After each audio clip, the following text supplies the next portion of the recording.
हज़रात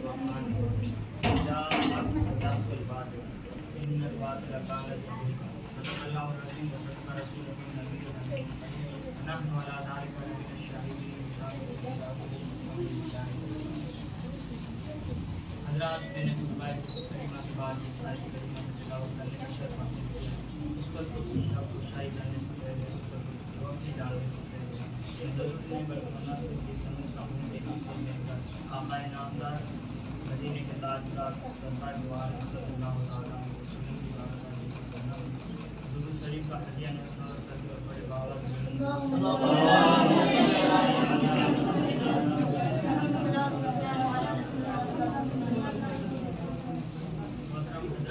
हमें मालूम है कि हमारे प्यारे आका सल्लल्लाहु अलैहि वसल्लम की नबूवत मक्का मुकर्रमा यानी अरब अरब में आप सल्लल्लाहु अलैहि वसल्लम मक्का मुअज़्ज़मा और मक्का मुअज़्ज़मा उस वक्त कुफर का एक गढ़ माना जाता था।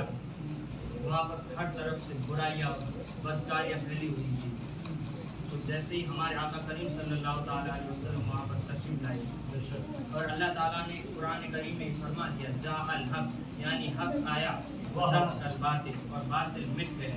यानी हमारे आका करीम सल्लल्लाहु अलैहि वसल्लम के वहाँ तशरीफ लाने से वहाँ पर जो बदकारियाँ बुराइयाँ थी तमाम की तमाम मिट गई और जो उनके सहाबा उनके नक्शे कदम पर चलने वाला सहाबा किराम और उनके बाद ताबईन और उनके बाद तबा ताबईन इनके दौर में जो कुछ हालात थे इन सब दौर में वो सब बुराइयां मिट चुकी थी। और इसी दौर के मुताबिक इसी बात के मुताबिक एक दौर हजरत उमर बिन खत्ताब रज़ियल्लाहु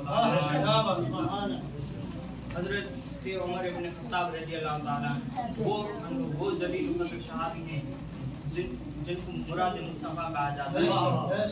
जिनको मुराद मुस्तफ़ा इसलिए कहा जाता है कि आका करीम सल्लल्लाहु अलैहि वसल्लम अबू जहल और हजरत उमर रज़ियल्लाहु ताला अन्हु में से अल्लाह ताला से ये दुआ फरमाते थे कि या अल्लाह इन दोनों में से तू किसी एक को मुसलमान बनाकर इस्लाम को इज्जत और कुव्वत अता फरमा। तो अल्लाह रब्बुल इज्जत ने हजरत उमर रज़ियल्लाहु ताला अन्हु अल्लाह रब्बुल इज्जत की बारगाह में हजरत उमर रज़ियल्लाहु ताला अन्हु का अलग मकाम रह गया। तो अल्लाह ताला ने हजरत उमर रज़ियल्लाहु ताला अन्हु को इस्लाम से मुशर्रफ किया।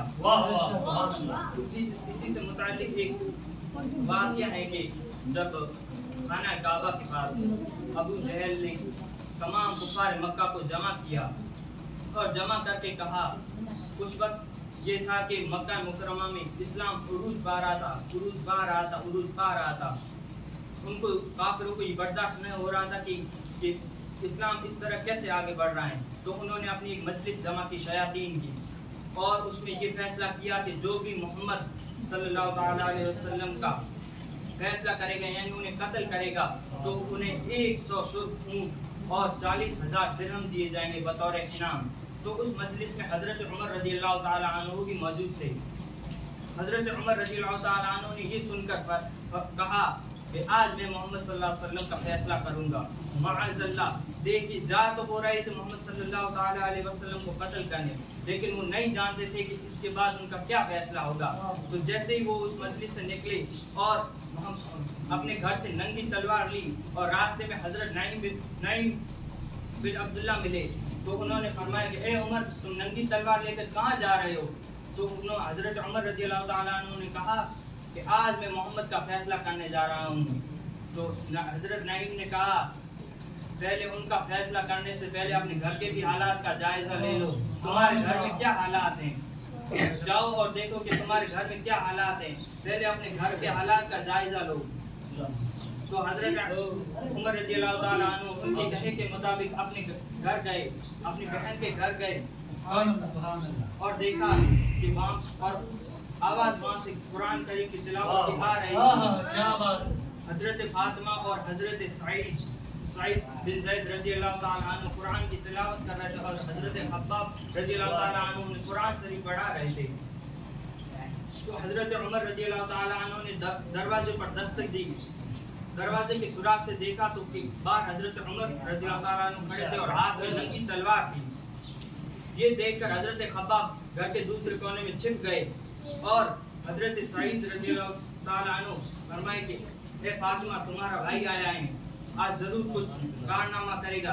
तो हजरत फातिमा ने कुरान करीम के पत्ते लिए और आप लिए और आपको ऊपर रख दिया और दरवाजा खोला। तो हजरत उमर रज़ियल्लाहु ताला अन्हु ने उनसे फरमाया कि हे फातिमा, तुम क्या कर रही थी? तो हजरत सईद और हजरत फातिमा ने कहा कि कुरान की तिलावत कर रहे थे। तो इतने ही कहा था कि हजरत उमर रज़ियल्लाहु ताला अन्हु हजरत सईद को मारने लगे और इतना मारा कि वो लहूलुहान हो गए। ये देखकर हजरत फातिमा अपने शौहर को बचाने के लिए आगे बढ़ी, वो भी लहूलुहान हो गई और कहा कि ए उमर, अगर तेरे खून में खत्ताब का खून है तो मेरी रगों में भी खत्ताब ही का खून है। मैं भी तुम्हारी बहन हूँ और मैं हरगिज़ इस इस्लाम से रुजू नहीं करूंगी, क्योंकि ये हक दीन है, इसके सिवा कोई दीन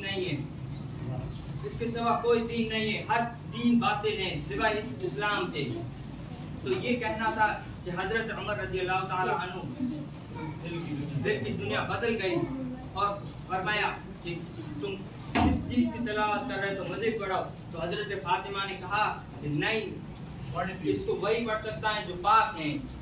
तो हजरत उमर रज़ियल्लाहु ताला अन्हु ने गुस्ल किया, गुस्ल करने के बाद गुस्ल किया और वुज़ू किया और पाक हो गए। फिर हजरत फातिमा ने उनको वो कुरान करीम सूरह तहा की तिलावत सुनाई। सूरह तहा की तिलावत सुनाई रही थी कि उनकी दिल की दुनिया बदल गई और इतने में हजरत खब्बाब रज़ियल्लाहु ताला अन्हु भी आ गए और ये आयत करीमा सुनकर उनका वो लरज पड़े और कहा कि मुझे मोहम्मद सल्लल्लाहु ताला अलैहि वसल्लम की खिदमत में लेके चलो। तो हजरत खब्बाब रज़ियल्लाहु ताला अन्हु और हजरत उमर रज़ियल्लाहु ताला अन्हु हुजूर करीम सल्लल्लाहु ताला अलैहि वसल्लम की बारगाह जा रहे थे। जब आप तो हजरत अरकम के रज़ियल्लाहु ताला अन्हु के घर पर तशरीफ फरमा थे, आप वहाँ जा रहे थे और दीगर सहाबा इकराम भी वहाँ पर मौजूद ही थे। तो हजरत हम्जा रज़ियल्लाहु ताला अन्हु दरवाजे पर खड़े थे और देख रहे थे, आने वालों का जायजा ले रहे थे और इतने में देखते हैं कि आगे से हजरत उमर रज़ियल्लाहु ताला अन्हु नंगी तलवार लिए आ रहे हैं। तो हजरत हमजा ने कहा कि अगर उमर की नीयत अच्छी है तो वो भले आए और अगर उसकी नीयत बुरी है तो उसका सर कलम कर दिया जाएगा। हजरत उमर के आते वक्त हुजूर करीम सल्लल्लाहु अलैहि वसल्लम भी बाहर तशरीफ ले आए। बाहर तशरीफ लेके आने के बाद हजरत उमर रज़ियल्लाहु ताला अन्हु ने फरमाया कि मुझे भी मुसलमान बनना है।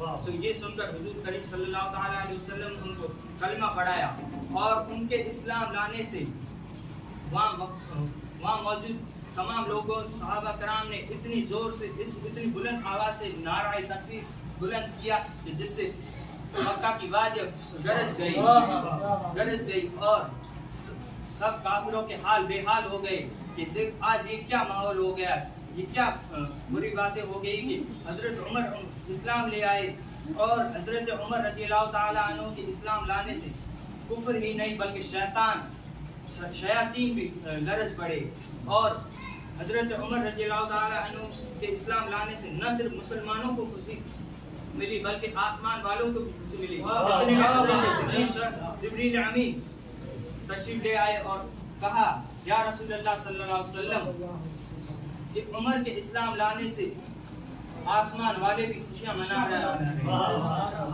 एक मरतबा पढ़िए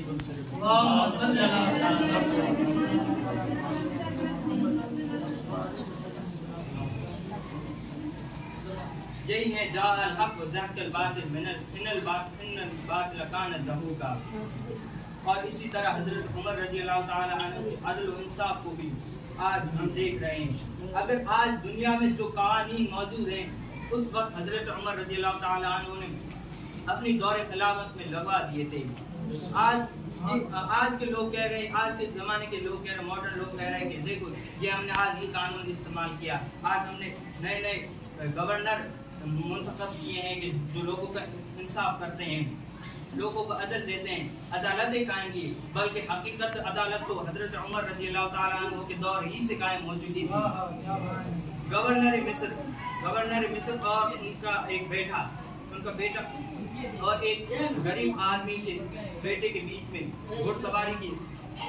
घुड़सवारी का मुकाबला हुआ।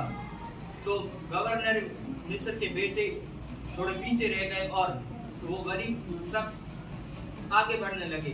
तो इतने में ही वो गवर्नर का बेटा आया और उस गरीब शख्स की पीठ पर कोड़े मारने लगा कि मैं गवर्नर का बेटा हूँ। इतना ही कहना था कि वो गरीब को खूब मारा पीटा। फिर उस गरीब ने अपने बाप को यह हालत सुनाई। तो वो मिस्र से चलकर मदीना करीमा तशरीफ ले आए और हजरत उमर रज़ियल्लाहु ताला अन्हु को सारा माजरा सुनाया और फरमाया, हजरत उमर ने उनसे फरमाया कि जाओ गवर्नर मिस्र को बुलाओ। और गवर्नर मिस्र को बुलाकर उसके बेटे को वापस उस गरीब आदमी को कोड़ा दिया और कहा कि मार इसको मार। तो फिर उनको वो सजा दी और फिर गवर्नर मिस्र को भी सजा दी। कहा कि देखो, इसको किसने कहा कि तू गवर्नर का बेटा है? आज के हालात देख लीजिए, कोई अगर एमएलए का बेटा है तो कहता है कि मैं एमएलए का बेटा हूँ, मेरा रोगो दबदबा है, हर जगह की मेरी वाहवाही चलनी चाहिए। लेकिन वहाँ हजरत उमर रज़ियल्लाहु ताला अन्हु ने गवर्नर मिस्र को भी सजा का हुक्म दिया, लेकिन वो ईमान वाले, सच्चे ईमान वाले थे। कहा कि नहीं, मेरी दुश्मनी से मुझ पर जुल्म करने वाला सिर्फ इसका बेटा है, मैं इसके बाप को नहीं मारूंगा। तो ये है हजरत उमर रज़ियल्लाहु ताला अन्हु के अदल और इंसाफ। और ऐसे ही आज हम देखते हैं कि हर एक अपनी रोटी पकाने में मौजूद है, यानी हर एक को अपनी पड़ी है, किसी आम लोगों की परवाह नहीं। चाहे कोई एमएलए हो, एमपी हो या कोई प्रधानमंत्री ही क्यों ना हो, सब अपनी रोटियां सेकने में मशगूल हैं, सब अपने लिए करते हैं। कोई अवाम को कोई किसी की नहीं पड़ी।